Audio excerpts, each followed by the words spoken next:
Hi guys, welcome back to my channel. I'm Gids, and today I thought I would do a review of the latest release from the house of Chanel. This is called Paris Édimbourg. Now this is part of the Les Eaux range which Chanel currently have in existence. There's three that they've already put out, which I believe are Paris Venise, Paris Deauville and Paris Biarritz. And now we have Paris Édimbourg. Now, the idea behind these fragrances is that they are inspired by places that Coco visited throughout her life. This one is inspired by the time she spent in Scotland when she was courting the Duke of Westminster, and she stayed in his beautiful country manor in the Scottish Highlands. So that's the kind of inspiration and story behind the fragrance. We're gonna get into the fragrance because I have worn it. I've had two samples of it, which are here, and I've really enjoyed this fragrance, and I've got some thoughts that I would like to share, including if I am going to purchase a full-size bottle of the fragrance. But before I get into that, welcome to my channel. If you've just randomly stumbled across this video, I'm Gids. I make videos about fragrances, I do some vlogs, and I do a bit of fashion content as well. So if that is your thing, then feel free to subscribe. Now, this fragrance literally just came out, I believe, last month or the month before. I think it was last month this fragrance came out. This is described on Fragrantica as a woody aquatic fragrance. However, I would describe it more as a woody aromatic fragrance. The perfumer is Olivier Paul, who is Chanel's in-house perfumer. He does all of their fragrances currently. Let's talk about the notes and then we'll talk more about that. So in the top you have cypress, juniper berries. In the mid you have cedar, vetiver and lavender. And in the base you have musk and you have vanilla. So the fragrance opens with this beautiful aromatic, slightly spicy herbal juniper note, and I'm a big fan of the note of juniper. I think it's a very beautiful note to have in a fragrance, very unique as well.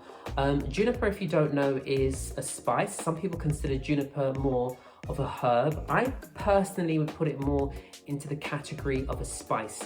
It has this kind of sweet, earthy, dry aroma to it, which is really, really lovely as well. And it works really well with the notes in this fragrance. So with the cypress and the cedar, the juniper berries really do shine. This fragrance is so aromatic, so fresh and crisp. And I love the green nuances that run through the fragrance as well. So once you get the first burst of that juniper berry, as it warms up, it gets a lot more green, it gets a lot more crisp, it gets a lot more fresh. And that is what I love the most about this fragrance. As it dries down, you do get a little bit more of the sweetness, probably coming from the vanilla, and it is a little bit musky as well. I would even say that maybe there are other notes in this fragrance that haven't been listed. So maybe there's some more fresh notes in the fragrance.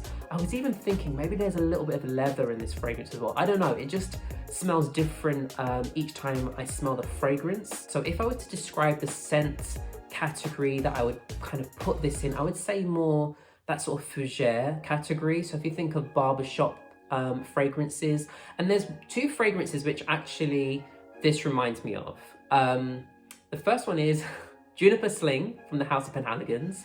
Yes, I think it is that juniper berry note, and also Blenheim Bouquet. Those two is what this fragrance reminds me of, but less soapy.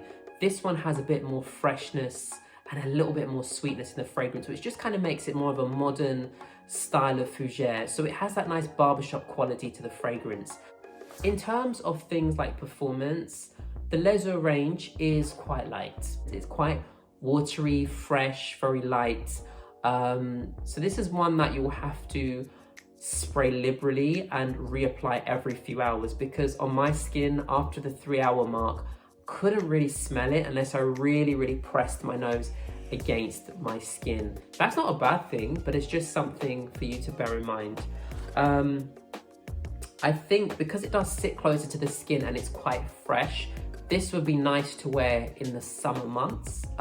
If I was to get it, I'd probably, as I said, you know, apply it quite liberally and top up every few hours, and even spray some on clothing as well, just to kind of get the scent to linger and last a bit longer.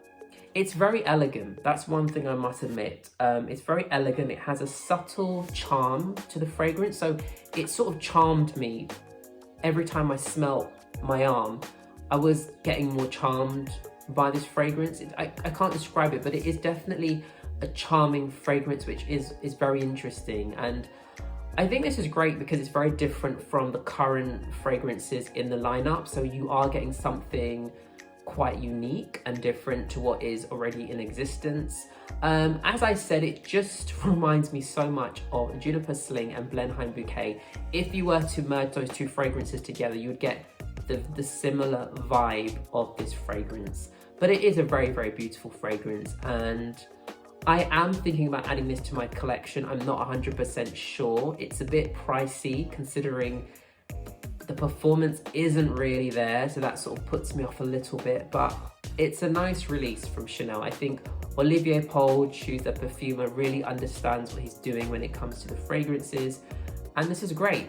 It does lean typically or traditionally a bit more masculine, and I think, like say for example Paris Venise, which is my favorite from the lineup, that's I think more feminine leaning. Not that I typically gender my fragrances, but I know for some people that's something that they would like to know. So it does lean a bit more masculine. Aromatic, fresh, crisp, with a little bit of sweetness, a very elegant fragrance. So yeah, I'm pleasantly surprised. This was a nice fragrance and I've enjoyed wearing it. So yeah, that was my review of Paris Édimbourg. Have you tried the fragrance? Have you got the fragrance? Do share your thoughts. And of course, if you've got any questions, leave them down below as well, and I'll be happy to answer them in the comments. Otherwise, do give me a thumbs up. And of course, if you're not subscribed to my channel, then do subscribe for more great content. Take care.